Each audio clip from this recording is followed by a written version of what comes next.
ये बंगाल टाइगर जो है ज़ू में पहले से थे एडल्ट, तो उनके इससे पहले एक बेबी हुआ था, तो वो बड़ा हो चुका है। तो अभी ये जो है मज़ीद दो और बच्चे पैदा हुए हैं उनके।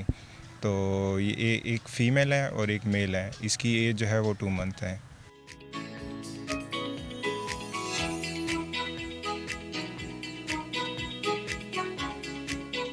स्टार्ट में ये था कि बच्चों को इंटेंसिव केयर में रखा था।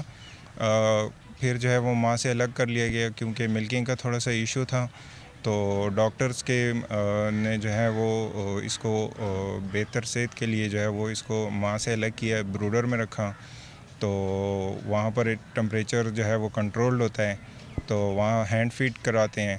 तो अभी तक जो है ये हैंड फीडिंग पे ही हैं। तो यही कीपर जो हैं इनको मिल्क देते हैं। अभी सिर्फ मिल्क पे ही हैं, अभी एक्स्ट्रा इनको कुछ नहीं दिया जाता। ये पाकिस्तान में नहीं है, ये सिर्फ बांग्लादेश में है। और क्योंकि इसी वजह से इसको बंगाल टाइगर भी कहा जाता है। ये सिर्फ बांग्लादेश और उसी एरियाज़ में जो है पाए जाते हैं। और इसके अलावा ज़ू में जो है ये मुख्तलिफ़ ज़ूज़ में जो है वो मौजूद हैं ये स्पीशीज़।